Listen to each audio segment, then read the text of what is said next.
Awesome. Hey, Riley. Hey, how you doing? All righty. We'll go ahead and get started with Anthony Dasher and then Austin Roper. Awesome. Riley, how's it going, man? Doing well. How you doing? Good to see you. Good to see you too. Yes, Just kind of go back. I know after last year, after the season was canceled, I know the draft, it was limited to 5 rounds. I know there was a little, I think anyway, a little indecision on your part about what you were going to do. What ultimately made you say, "Hey, I'm going to come back"? And I know you didn't have the best start last year that you were hoping for, Right. but how did that kind of play into your decision to come back for this season? Yeah. So yeah, there was a lot of up in the air of what's going to happen. Got a few calls. Didn't really have anything official. But at the end of the day, decided to come back. Like I said, it's last year. I mean, this place is amazing. It's been something that I've dreamed about being here, and the fact that I can be here another year is a true blessing. I was actually on the phone talking with Mason during this time, and because we didn't know what was going to happen. Yeah. We were expecting to go play pro ball and be done here, but then we started thinking like, man, like there's a lot of people out there who would really die to be able to be in the situation we're in. So we're super blessed to be here. Yeah, it was all over the place. Didn't really know what was going on. But at the end of the day, was able to come back here and I love this place. So Thanks. Yes, sir. Hey, Riley. Thanks for meeting with us. So Coach Strickland just talked about the issues that y'all have been having so far this season with COVID and how that's affected, at least the early part of the season.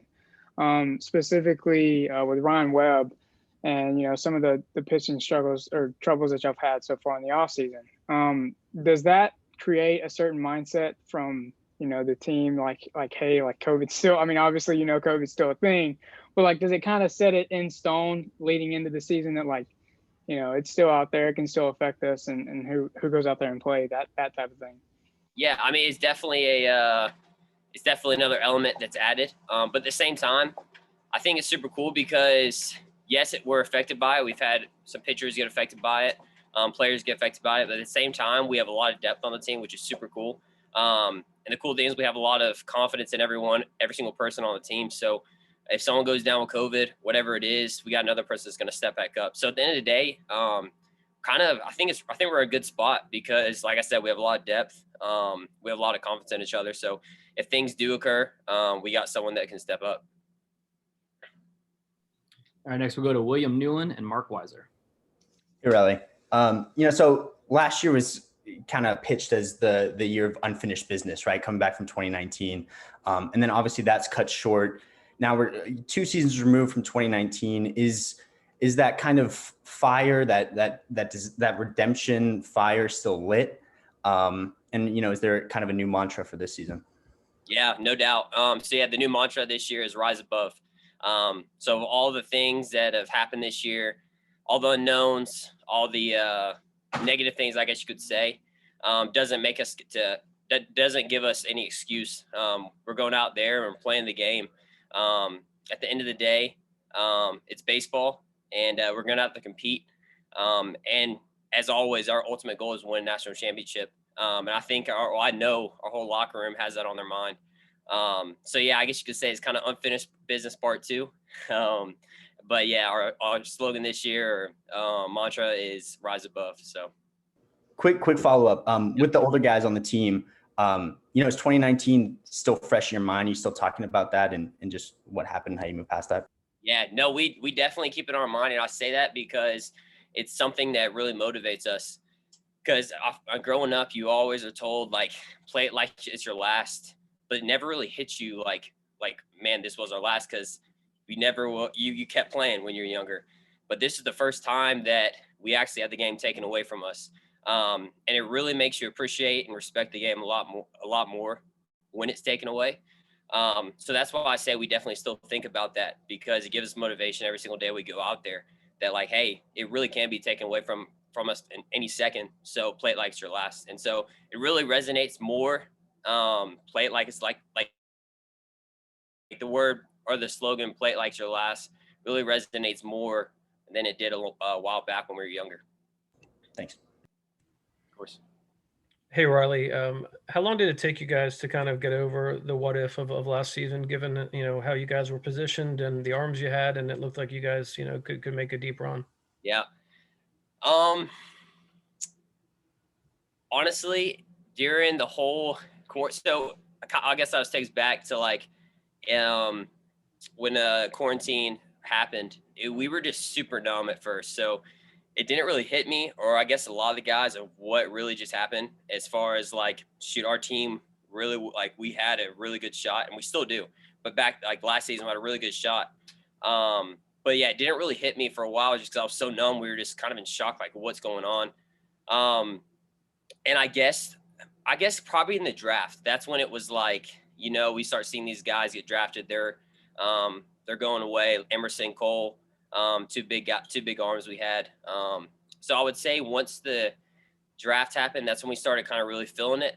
But then you get back on campus, it's a new year, it's a fresh year. And I think that's kind of when it ended. And it's like, all right, here we go. Let's go again. We got a shot to do it. So let's do it. No excuses. The fact that like, hey, we lost guys, or got new guys, whatever it is. At the end of the day, we're going out and play baseball. And at the end of the year, only one team is gonna matter, So. Thanks. Yep, then we'll go to Chip Towers and Evan Lassiter. Yeah, Riley, kind of dovetailing on that, have you had a chance to talk to Emerson and Cole much since they've gone on? And what do you know about the draft looking forward? I mean, it's obviously a big year for you since you decided to come back. So have you talked to them, and what do you see in the future in terms of what professional baseball and the draft and everything's going to look like this year? Right. Yeah, I talked to Emerson. I talked to Cole. Cole is actually living up here in Athens right now. He's training and stuff, so I've got to see him a little more. Talk to him. We actually hung out the other night. So they're doing good. Cole's up here every morning, throwing some flat grounds and throwing and stuff like that. I think Emerson's back at home right now, getting ready. I believe he's going to report, I guess, pretty soon. And as far as the draft, I don't really know. For me, my number one priority is obviously going out in the field and playing. So I really don't kind of keep attention to the draft. Whenever that comes. And I have to play well first to be able to get drafted, and to play well, our team's got to play well. So don't really know too much about that. I guess I'll figure that out once it gets closer time. But honestly, I don't know if they've announced anything about it recently.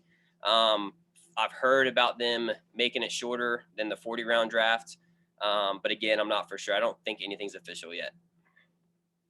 But suffice it to say, you wouldn't be here if last year hadn't happened like it happened, right? I mean, if it's a normal year, probably.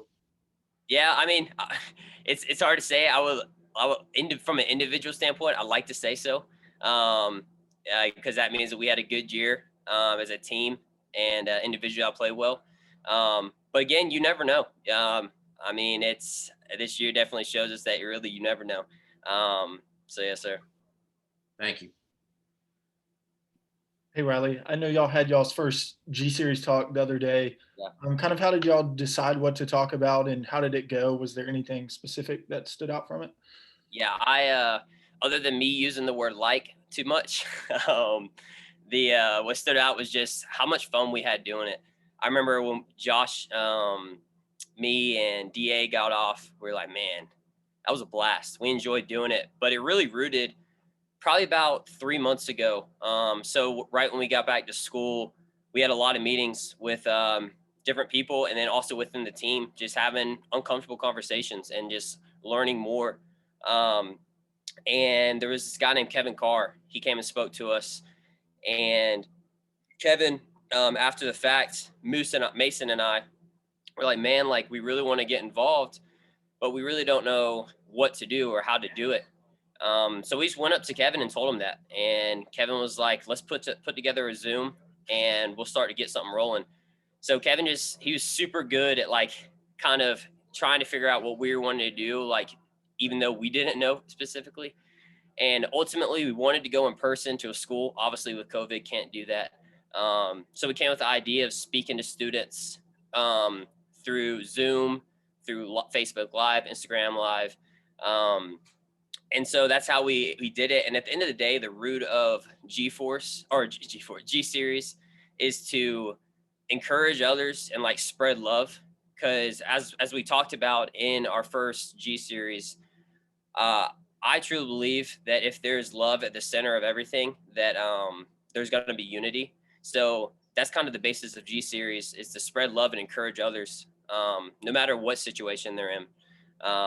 But yeah, all of us, we really enjoyed it. We're not sure when the next one's going to be. We're going to have 3 different guys, but we're going to try to do one once a month. So we really enjoyed it, and we hope it's something that we're wanting it to be something that's continued, not just this year, but for years to come. So. All right. Thank you, Riley. Yeah, of course. Thank y'all. All right. Next up, we'll be joined by CJ Smith.